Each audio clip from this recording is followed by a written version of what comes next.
And it was something that did not work about me with people. I was going to win and you were going to lose, and I was going to be the best. It was always about proving myself and being better than other people. So when I had my own transformation, I got that whole world of comparing myself to people and I have to be better than them. And it was exhausting. Sometimes these things are in plain sight. You know how like a bird spends its entire life flying, but it does not know air. It's so remarkable how wonderful my mornings were when I would wake up and the first thing I would do is just get into the present and just look at the world with wonder. And it's like the best part of my day every single day. Today's guests, they don't do service level training for leaders. They work at the identity and culture level where the real growth actually happens. Today we're joined by Kelly and Naveed from Leaders Team, which is a consulting group that works with companies ready to move beyond tactics and into real transformation. Kelly is the founder and principal of Leaders Team and the co-author of Pineapple and Profits, focused on helping leaders fully step into the financial and leadership conversation. And then Naveed is their chief strategy and growth officer, who blends his deep experience in business development and revenue strategy, transformational leadership work.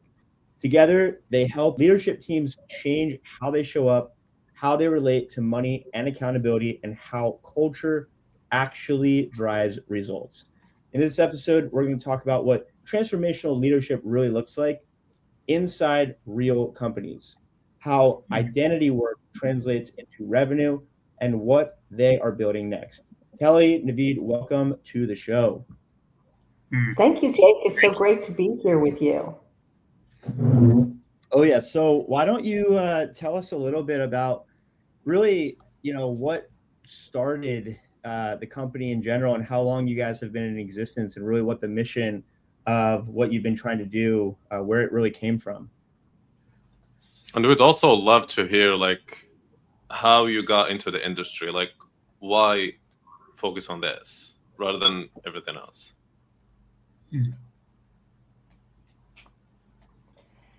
Okay, well, I'll go first, Naveed. It's for me, I was at a place where I really wanted a career where I was going to make a difference for people. And I was fortunate to do some transformational work on personal transformational work. Then that's actually where I met Naveed many years ago. And we both had a passion for not only just transforming ourselves personally and what's possible for us as human beings, but we both wanted to make that kind of difference for other people, and which we both have for over 20 years now. And it's been a wild ride, and it's been an exciting ride because it's the opportunity to really look at what is it to really be a leader in your own life and a leader in organizations. And so we've taken that work, that personal transformation, and we've translated a lot of that work into now starting with small businesses and then have grown to larger engagements and construction projects and things like that. So that's really what it was, just that passion for making a difference. And I found transformation to be an exciting and fulfilling adventure as a career. So you talk a little bit about, your own personal journey of transformation. You want to tell us just a little bit about that in I guess your own experience?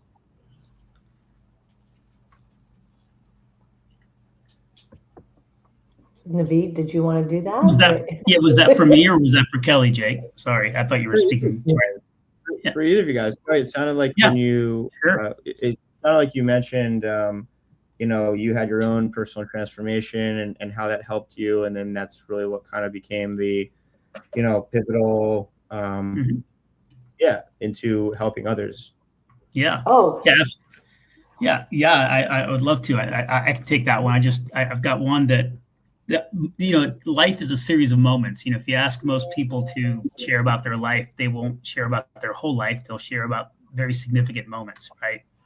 So for me, one of those significant moments, like Kelly mentioned, was a common personal transformation program that and really education that Kelly and I met in years ago. This was 2006 was the year. And earlier, Jake, you had mentioned you'd used the word identity, right, in terms of identities and cultures and companies. And so I was having a existential identity transformation in 2006. And what I mean by that is that, as an immigrant, right, as someone that is a minority, as someone that came over with my parents when I was young, as someone that didn't go by my real name, as someone that had an anglicized name, Ron is what I went by for years until January 6th, 7th, 8th, and 10th of 2006. I went by this whole other character that I'd created in living in this country. And I think in companies, there are characters, right? There are identities and characters and culture. And a lot of times companies don't leverage the authenticity that's in the company, meaning everyone's walking around pretending something. If you really look, everyone's trying to either make a name for themselves or stay out of trouble or, any of those ordinary things, what I call ordinary, not bad, just ordinary human concerns. Ordinary stuff like, you want to stay out of the limelight. Certainly you want to be at the President's Club, top performer. There's those people, but they're ordinary concerns. And so for me, I just, I kind of woke up to this idea that, wow, I really can make a difference and that I have highly, highly limited the difference that I can actually make. That I had this kind of self-imposed barrier to the kind of difference that I could actually make. And I mean, at the level of humanity, not just companies and organizations. And, Leaders Team is that kind of organization, is that kind of company. It's in our culture to have a vast impact on the lives of the people that are in front of us, that we're engaged with. So it just happens to be with companies that we work with, but our work is, Yeah, and Naveed, you're reminding me of, one of the things for myself that was a big transformation. It's made a huge difference for me in working with organizations and working in our own, that I was a super competitive person. I grew up as an athlete and I was very competitive. And when I say competitive, I like to tell the story, which it really is bad news about me, but I still like to tell the story that even when I was in my late 20s playing a casual game of basketball with a group of men, I was actually an all-state basketball player, and so I love to play basketball. But in a casual game, this other person that I was playing with tried to go around me to do a layup, and I tripped him on purpose and he fell and he got up and he actually wanted to fight me. Here I am, 28 years old. And he was like, you tripped me on purpose. And I just looked at him and I was like, yeah, I did. I really did. And it was something that did not work about me with people, is that I was going to win and you were going to lose and I was going to be the best. And it was always about proving myself and being better than other people. And so when I had my own transformation, I got that whole world of comparing myself to people and I have to be better than them, that it was exhausting, just exhausting. And that there was a way to be ambitious in life. And by the way, I saw that with a lot of other people. And I do see that in the business environment where it's kind of a you or me kind of environment. And I was super committed that it be more of a you and me, that you could be ambitious, that you could want to be successful and have people around you be successful, not in comparison, but inside of being up to something that we all enjoy, that's fulfilling for us, that we're all aligned. And so that became a big part of the work that we started to do in organizations, was to create that kind of alignment and have other people see the conversations they have that limit that kind of alignment, where you feel fulfilled and you're making a difference for your organization. Yeah. So Naveed, I see your transformation as you reclaiming your identity, your real identity. Mhm. And for you, Kelly, I see it as shifting from being competitive to being collaborative, right? Absolutely. Absolutely. You said it way better than me. Yeah. So Yeah. I'm curious from both of you guys, what was this program called that you guys went through years back? I guess you said it was like 20 years ago.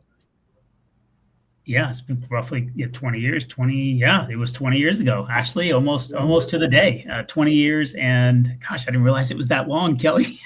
Yeah. When you said 20 years, Jake, I was like, wait, no, hang on a second.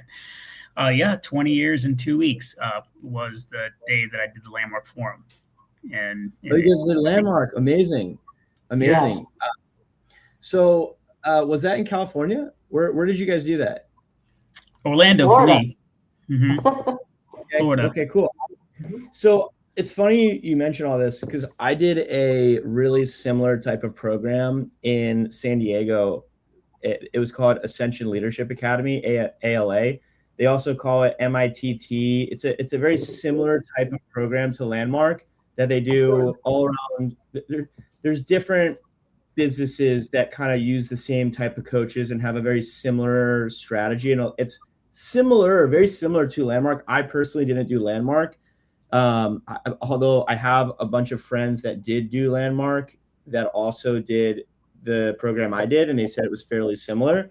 Same type of concept of leadership. And I am a huge advocate of just getting yourself into an environment where there are people that live at a different standard of life and that have their own rules. And it sort of sometimes can be and feel like a cult, but and sometimes it's a really bad annotation that it's labeled with these types of programs. However, I found that when you join a culture of people that have these different beliefs, that act in certain ways, that think in certain ways, there is nothing more transformational in your own life than to experience the osmosis of that, to join a culture of people where they're doing that and where you can learn to open up and how it's a safe environment to do so, or learn how to,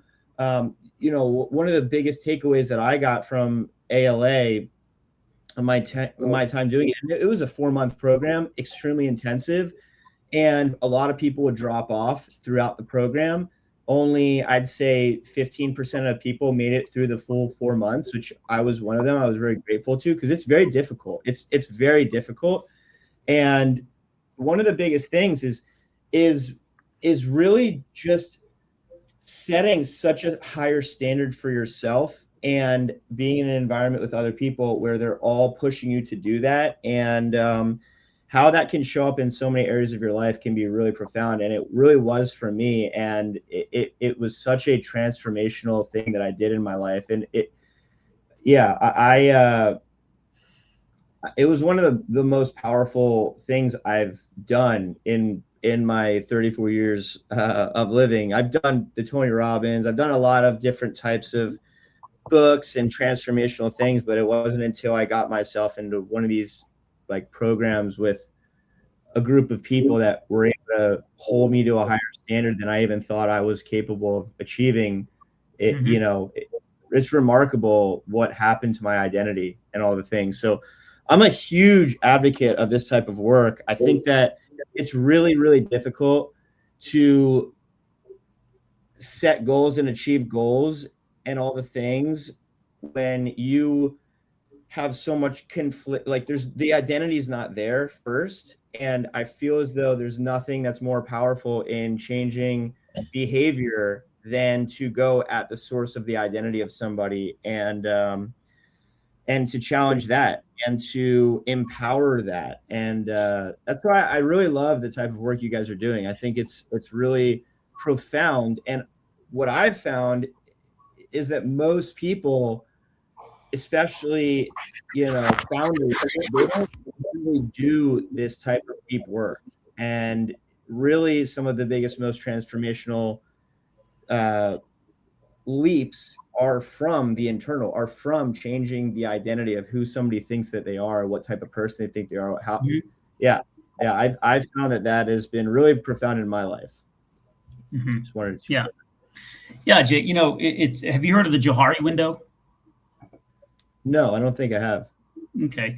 It was popularized, I think, in the 80s, but so it's pretty old. It's probably been around before you were even possibly born, Jake. But it has the concept of it, you will know, which is this whole idea that, and there are 4 quadrants. I won't go into the depth of it, but if you Google Johari window, you'll see. But it speaks about blind spots, right? So there's what you know that and even the things that you know sometimes we take for granted and kind of become unconscious about the things that we know. But then there's this whole idea of what you don't know that you don't know. And conversations and tools that have the power to unconceal, reveal light bulb moments, insights into things that you didn't know. Like I didn't know, and I didn't know that I had made up this thing about having to be an engineer, and computer science had to be my major. And I just was determined to make it up to my parents for moving us here. And so I had this chip on my shoulder about having to be a straight A student, which I was, but, to the point of like, I would bite my nails to the point of, bleeding my nails. Like I was a highly competitive academic player, right? I had to get the top scores in every class. I didn't get my first B until college, or C, actually. It was in accounting, Kelly. Which we've talked about the irony of in accounting, because it was frustrating, and I used my grade forgiveness at UCF in Orlando. I walked into the registrar's office and changed my major and got that grade dropped off my cube and changed my major over to business and was like, okay, I'm going to do this in information systems now. And so my point is, like, there were things that I didn't know, and I didn't know that was running the show, that was running my life. And I think unless we get to the bottom and to the source of, what was it that was making me a ENFP, right? My Myers-Briggs profile. Like, is that really who I was stuck to be for the rest of my life? So I started to question my own limits and my own constraints. And I think that's a lot of the work that we do, is that organizations have these unknown constraints. They just, they're kind of doing circles around the city. They're spinning wheels, whether they're trying to scale, which I know is a lot of the work that you do. And sometimes it's just, they're just putting, how you just put a fresh coat of paint on top of, I'll use the mold analogy because, Florida, right? Landlords will sometimes just do a fresh coat of paint on top of mold and make it look like everything's okay.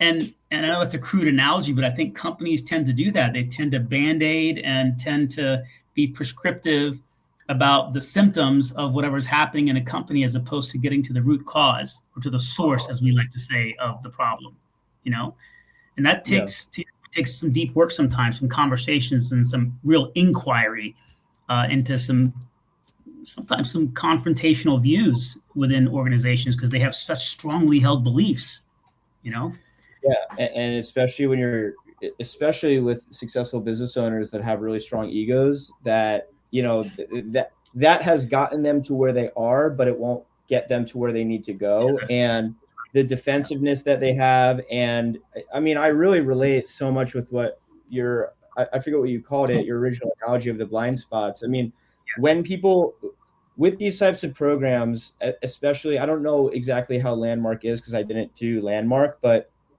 with the program that I did, which no longer unfortunately exists in San Diego anymore, it was a real shame because I wanted to become one of the coaches for it and whatnot.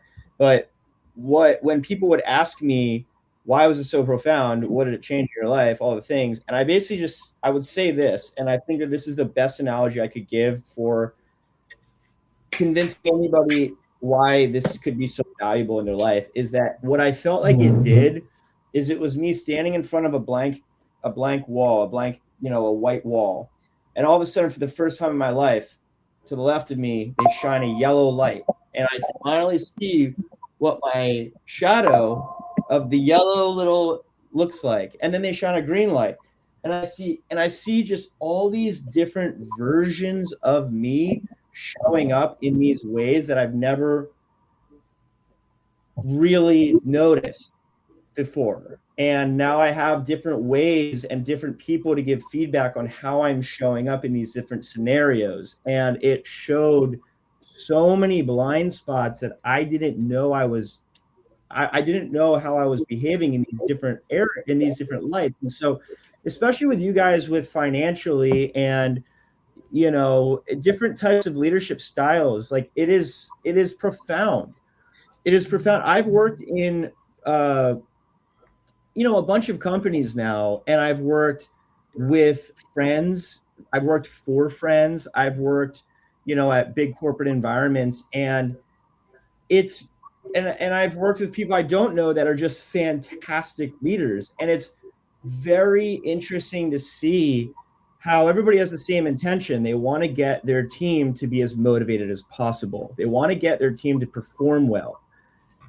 But the different ways that people will try to do that and how painful it is on the receiving end of things when you see a leader behaving in a certain way. In my experience, I had a friend that I was working with, and the leadership style I tried to give feedback. It was like, there's no way your team is going to want to work really, really hard for a purpose when you're behaving like this. Versus another person who every single person that started working there was just inspired to give their best effort. And so it's really what I find with these types of programs and with what you guys do, where you can enable and show leaders and show founders where, how they're showing up and how that affects the whole organism of the entity and how it can really be holding people back. And I think it's like really powerful work. It's cool that you guys are doing this for brands and for leaders, and it's just it's really, I think, very powerful stuff. Jake, you're bringing up such a great point, because what we go to work on with people as leaders is that it isn't really about your leadership style. It isn't about your personality traits. It's you being what I call a new kind of leader in the world, the kind of leader that no matter what the circumstances, no matter what you're interacting and engaging with, that you can be who you need to be in that situation and in that environment. When I lock myself into a certain personality trait, or that I'm firm about what I believe about who I can be, it may work for some people that you're leading, but not optimal for others. So being who you need to be in any situation is really the kind of leader that we need today. The kind that isn't stuck in formulating some past-based beliefs about themselves. That the world needs a new kind of leader in the world, one that their actions are consistent with their word, or who they say they are, and what they're going to be about as a leader. Mm-hmm. So I think it's definitely more about what you're going to be about as a leader. And that's a very courageous kind of leader, because you're now always kind of, we like to say, on the skinny branches, because you're always at risk. Mm-hmm. But the you that's at risk is not who you thought it was, so to speak. Mm-hmm. Yeah. Yeah. So you know, I just want to share something, because this is, you know, in Pineapple and Profits, this is really how we started this whole thing with the book. Is I love being a transformational leadership consultant. You know, you could, as a technician, you know, just like if somebody was a physician or somebody was a veterinarian, or, you know, you have your technical expertise that you love and means so much to you. But one of the things that I really saw about it, Jake, after 15 years or so, is that, you know, when I'm just looking at my business from what Kelly, and who she knows herself to be, who loves being a transformational leadership consultant, she's not really building a business or an asset of value. She's got a job and she's just having fun doing her job. And, you know, nothing wrong with that, you know. But if you're going to build an asset of value, you've got to be in a whole new set of conversations. And what limited me as a transformational leadership consultant is a silly conversation that was when I was 8 years old. I wasn't as brilliant as Naveed. So I had, you know, I got a B in math when I was 8. But that was a really big deal for me. And I said, hey, I'm not good at math. And boy, did I call in that future, because I had trouble with math, every math class. You know, math became finance for me. I'm not good at finance. So building an asset of value that was my blind spot.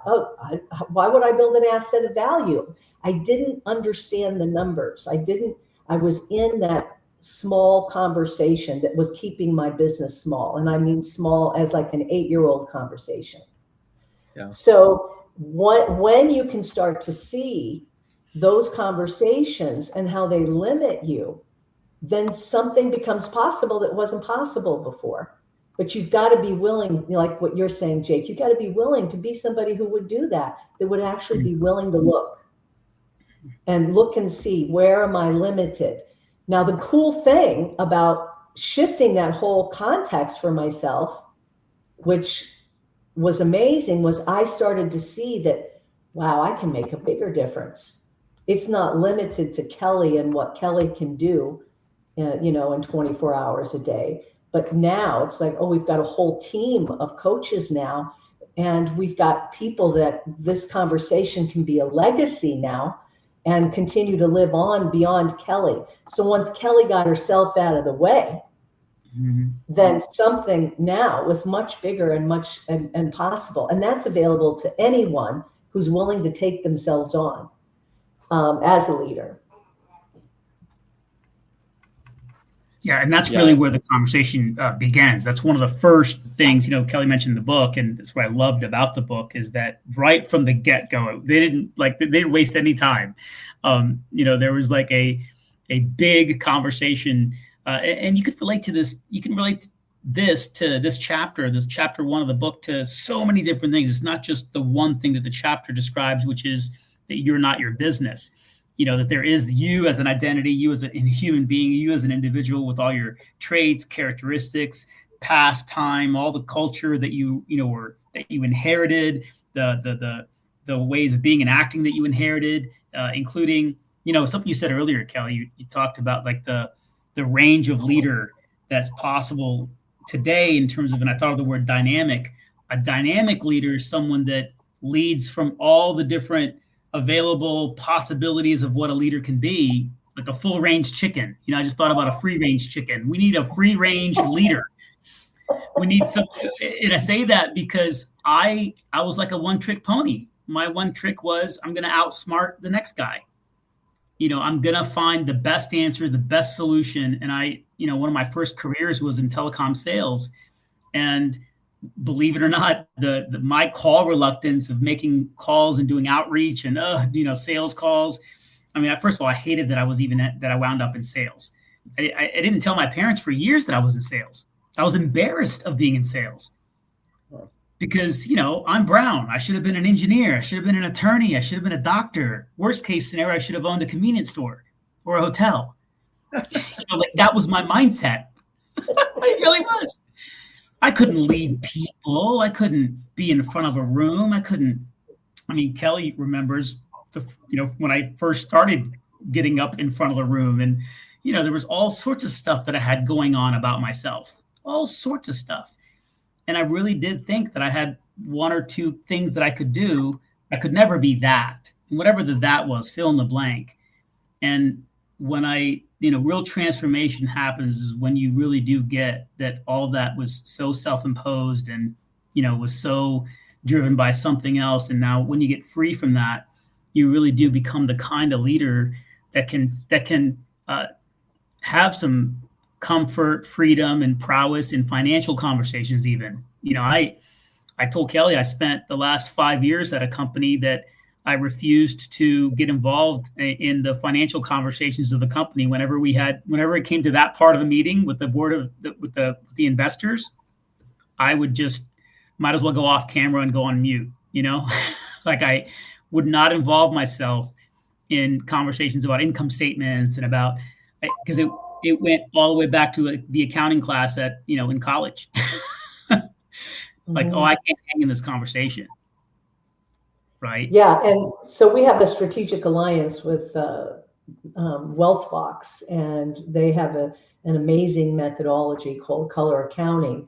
And we have come together with them to bring our methodology and their methodology together, because I distinguish that conversation in Peter's program in WealthFox. And, they have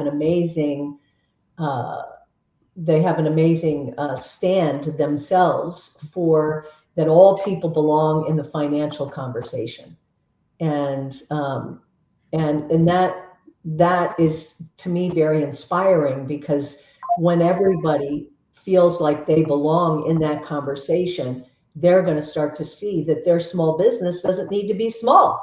They have a whole new view of how to look at their business and how to read an income statement and a balance sheet. And Peter's really remarkable and has done a great job in opening up that world for thousands of people internationally. So talking about like transformational moments and transformation, I think obviously knowing the problem is the first step to solving the problem. So I guess being aware of the blind spots, I see it as like the building brick of transformation. I don't know if you think that's accurate. Yeah. Absolutely. Yeah. Mm-hmm. Go ahead, Naveed. Both agree. Yeah, it is. And there's so many ways, as we've already on this call, begun to talk about all the different experiences that we have all had. We've said, I know Kelly's familiar with this concept, which it stuck with me. Sometimes these things are in plain sight. So much so, like, how like a bird spends its entire life flying, right? But it does not know air. It does not know about air, nor does it know about lift, the distinction lift. And yet it is doing the thing that it's designed to do, fly through the air in physics, but it has no concept of air, right? Just like the fish does not know water, right? So it is just like us, we don't notice oxygen, but it's the very thing that's keeping us alive. That's right. That's right. It's like the Matrix. Like, you think that's air? Yeah, exactly. And so we are. Heidegger likes to say that it's the tranquilized obviousness, right? If you're a fan of philosophy and stuff, Martin Heideggerians will laugh at that. It's like, yeah, we walk around numb, and we're numb to the fact that we're numb, right? So it's that whole we're actually dominated by the things that we're unaware of the most, because we have no awareness to it. It's subconscious or unconscious, right? So that's true. Yeah, so we really, and I think that's probably what Kelly and I share in common, and where our vision kind of comes together, is that we're just in love with the idea that you can create something beyond the limits, beyond the things that you can't see, beyond like the human potential movement is just in our veins now, right? And we can't not have people live their life to the fullest, possibility that it is to be lived. It's like that for us. It's just that kind of passion, and that extends to companies. Yeah, there's a very good example of what you just mentioned. That's like the flies experiment, where they set a ceiling for flies and they try to fly. Then the next generation, yes, even removing that, they just keep stopping there. So that's like a good example of that. Yes. Okay, so speaking of numbness, I know a lot of people know a lot of stuff about like transformation, entrepreneurship, all of that, but still they don't apply it in their life. And I see a big part of that being numbness. You're just numb to the thing that you're exposed to the most, and you still don't benefit from it. So, I mean, there are like good versions of numbness and bad versions of numbness. This is like a bad part of that. So, how do you deal with someone that, for example, has the knowledge, has everything, but they're not transforming? I'll say something, and then I'm sure Naveed has. Oh yeah, absolutely. Yes, something to say to that. But it's very much what Naveed was talking about before, about that, what you don't know, you don't know. And, when it comes to brain science, what you know doesn't translate to action. And many people will see that knowing doesn't translate to action. And what will translate into action is being in a conversation or an inquiry from that whole area of what you don't know that you don't know. So I actually have a practice every morning. And my practice every morning is I'll take different items, like I'm holding a pencil right now. And I don't know I don't know where this pencil was made, even though I know it's a pencil, but I don't know where this pencil was made. I don't know what this material is. I don't know how this got put together on top of this. I don't know where the lead came from on this. And the more you practice, even looking around you and I don't know. I don't know who made this phone. I don't know where this cover came from. It's when you start to actually discover that you've got a whole world around you and you don't know pretty much anything about it. and yeah, so it's the access I have found is really letting go of what I think I know and discovering all that I don't know that I don't know. As an access to get my brain in the conversation for what's possible for me and for other people. And I have the same practice with people that I work with. Wow. I never thought about that. I guess the practice of exploring the unknown. Yeah, well, it's funny.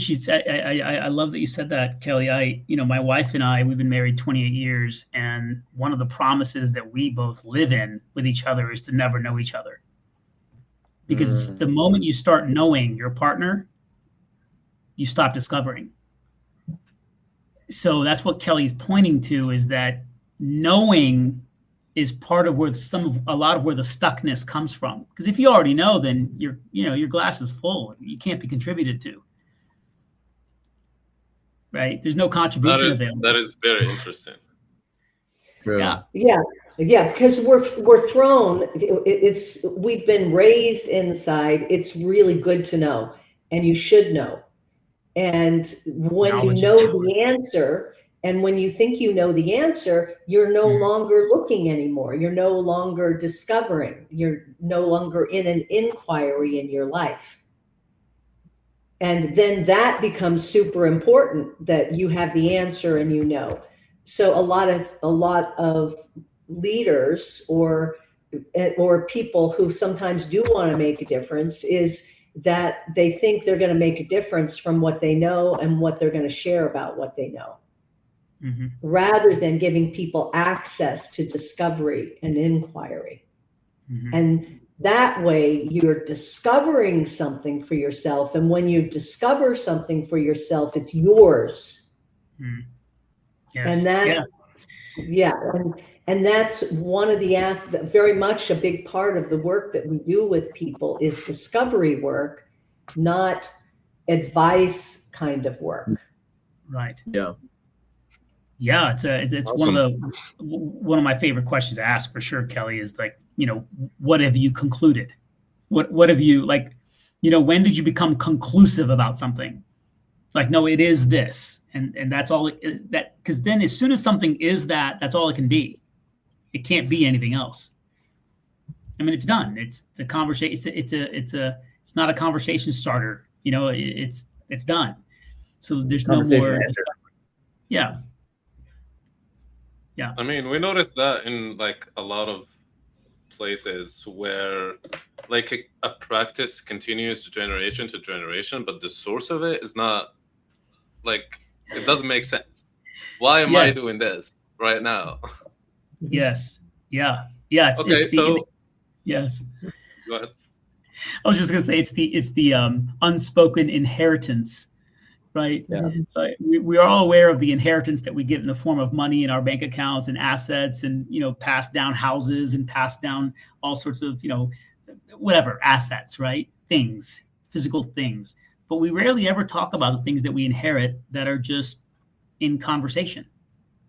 Beliefs, non-material things. Yeah. Yeah. I mean, I love having this this mindset like this, to always be in discovery mode and question everything. That way you're actually intentional about everything that you do in your life, everything that you like enter in your brain as far as information. You're analyzing things. Yes. Not just absorbing. Yeah. But you're also being really present when you do it. So there's a book called Train Your Brain, Engage Your Heart, Transform Your Life by Amit Sood. He's a doctor from the Mayo Clinic on psychology. Really, really, really powerful book. And he talks a lot about how to train your attention and all the things. And so, Kelly, the exercise that you said you did in the mornings is really similar to an exercise that he teaches, where you wake up and you spend 15 minutes just identifying the novelty in the normal.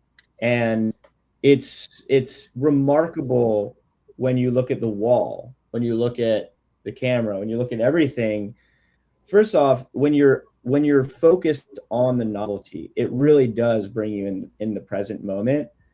But it also is so wonderful. I mean, it's so, you get so present to the moment, you get such in discovery mode. And when you really look around you on a day-to-day basis, a lot of the times you are numb to all of the mundane, all of the normal. But when you take the time to go into discovery mode, it's such a wonderful place to be. So it can be such a wonderful, heartfelt, like gratitude place if you decide to choose it and view it that way. And especially, when you look at boring things like your financials, all the things, like it's when you get into curiosity, get into exploring the novelty, get into discovery, where it doesn't have to have so much of a negative connotation as things like finance usually do for people, such as myself. I mean, it's definitely been a conversation. I feel with most people, the conversation around money and around financials in somebody's business, especially if you're not, bringing in millions of dollars a month and in complete abundance, there's usually some sort of negative connotation towards the conversation with money. And, just getting into discovery mode, it can flip the script on how you even feel about it and allow you to discover different truths. And I think it's just, and they can solve a lot of problems. You can solve a lot of problems. I think it's a wonderful exercise. It's something I haven't practiced in a couple of years, and it's reminding me I deserve to allow myself into another meditative practice on an ongoing basis where I just put myself back into novelty. It's so remarkable how wonderful my mornings were when I would wake up and the first thing I would do is just get into the present and just look at the world with wonder. And oh my, it's like the best part of my day every single day. It was just, and it's so simple. Anyone can do it right now. You can be standing in line at Starbucks, about to order food or a drink and do it. And it could even be 2 minutes, but that practice in of itself can be, it changes your brain and makes you look at the cup being half full. And it's just something I wanted to mention. I feel it's been profound in my journey, even though it's not something I've been doing lately. But that's great, Jake. And where we go to work big time in that discovery is, there's this whole world around you, and then there's also what you say to yourself, and really discovering what are the sayings, or what is it that I'm saying to myself that's been there, that I've been blind to, when I stop to actually look and discover what am I saying and how is that saying driving my actions. Most people they experience their feelings, like they're feeling a certain way. And many times they don't stop to discover, what am I actually saying that's familiar to me, that I keep saying, that also limits me and has me not be present with the people in front of me, what there is to engage with in front of me as well. So in that book, he references it to labeling and then interpretations.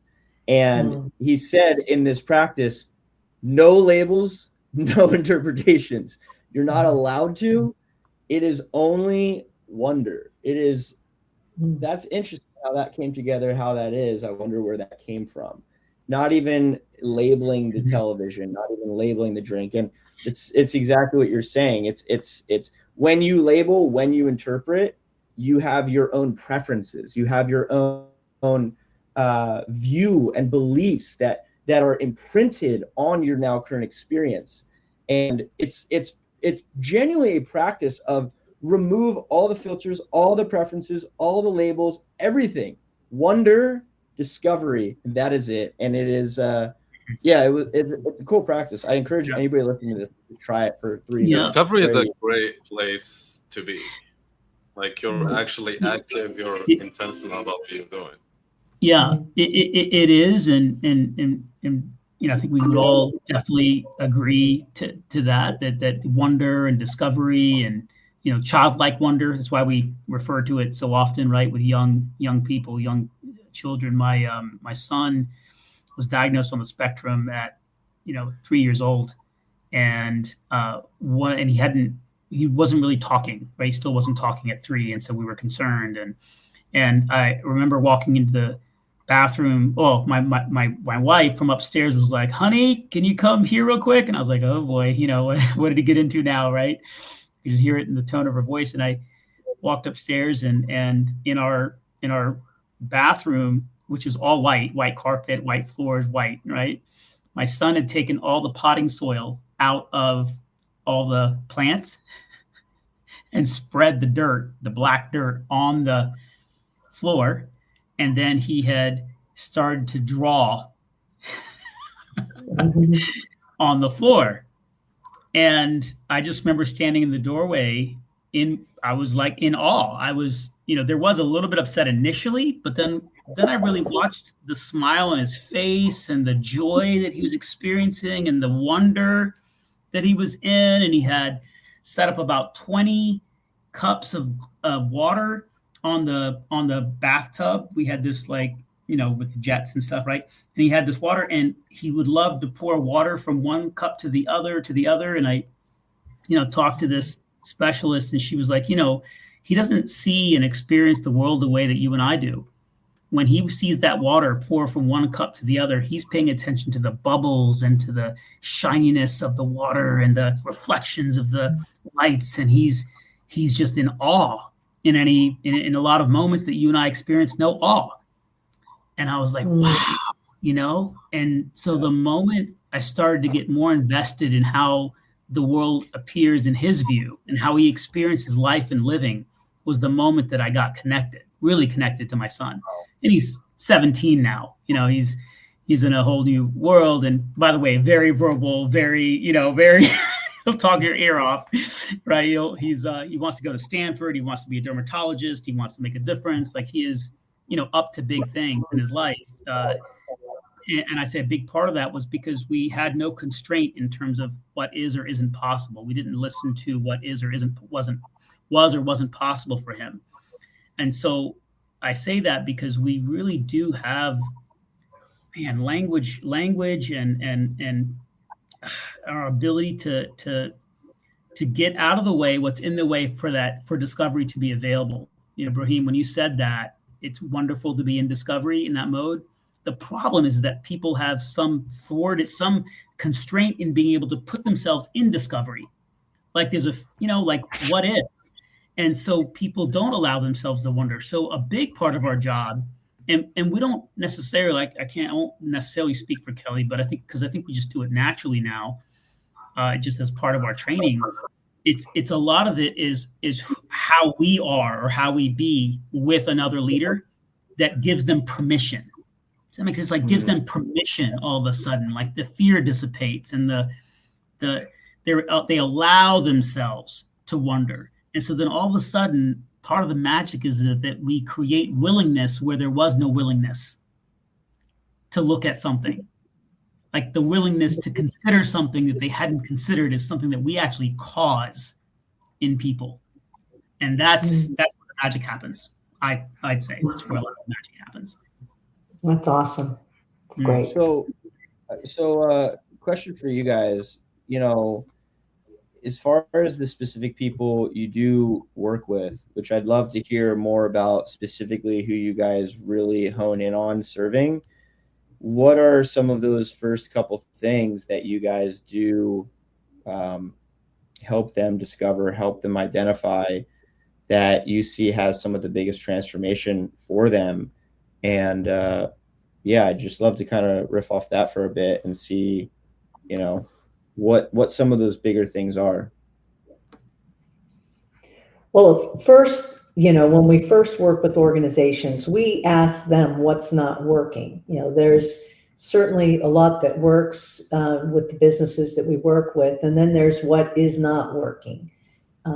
Mostly in the beginning, people hear that like, well, what's wrong? But it's really what's actually not working in your organization. And in many places we go, there's really a lack of trust. People don't trust one another. They don't trust their leaders. That's very common that we see across the board. People's leaders' actions not being consistent with their word, that kind of thing. Siloed, people have silos or whatever. People aren't communicating with each other.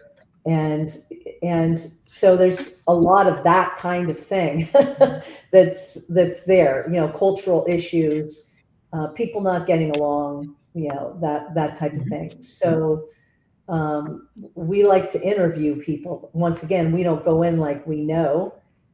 We interview a lot of people in the organization first, so we can get what are people saying, what are they saying now, and we've been trained to be able to hear what's missing based on people's conversations, or what we call the network of conversations in an organization.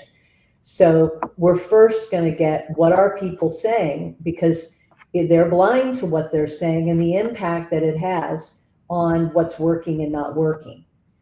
So that's really the first part. And then we will design our conversations around what's going to give people access to those blind spots. for themselves. We don't tell them what we're, what we hear, other than trends that we hear, which then leadership will align on, and then we'll get to work with, one-on-one coaching, group coaching, different, sitting in meetings. So there's just so much that we do. We really become a partner to the organization. It's very collaborative what we do. It's a co-creation. Yeah. You guys are doing like the therapist work of a company, like going in, identifying, I love how it's so cool though, like the network effect of what are people saying. So what is truth? You guys are discovering with what is true. So-and-so might say one thing, but what is the collaborative, what is the rest of everybody saying about how this person's behavior is? And and then to do the work of gently landing, hey, this is the feedback that we're getting. And this is what sounds like you think might be true. And this is, how we think might mitigate a lot of these problems based upon what everybody says, what you're doing. And yeah, it sounds hairy, but that's some really powerful work. I mean, so it's combining the external and the internal about a specific person. Yeah. Awesome. Yeah. I see. You wanna add anything? You guys got you have another call? Cool. Okay, I guess I have one last question. So can you tell us briefly about Pineapple and Profits and why pineapple? Yeah, so Pineapple and Profits, we're just, it's really fun because pineapple actually represents perspective.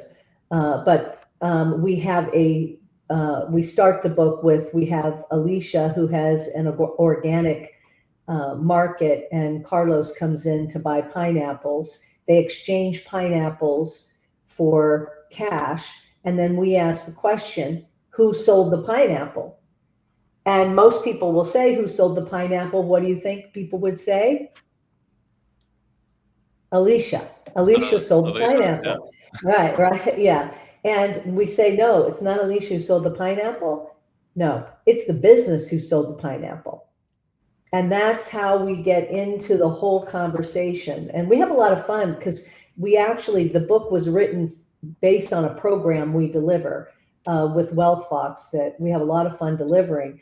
And so we have fun in the program calling pineapple on people, right? So when their conversation is their identity versus the conversation of the business, we have fun calling that out. So it's more about having fun. Awesome. And lastly, for any of our listeners that are interested in joining one of your programs, can you just tell us where they could find you, your upcoming events that you have, releases? Yeah, well, they can type in Pineapple and Profits, and if they do that, they can get the first chapter of our book, which would be, fun for them to just read the first chapter. We're launching the book February 12th, so we're super excited about that. And then, of course, leadersteam.com, and that's where all our programs are listed. And we love exploring and having discovery conversations with people. So, that's what we're all about. Amazing. Awesome. Kelly and Naveed, thank you so much for your time. Thank you. We appreciate you. Thank you so much. It was a fun conversation, full of discoveries. Thank you. It's a lot of fun.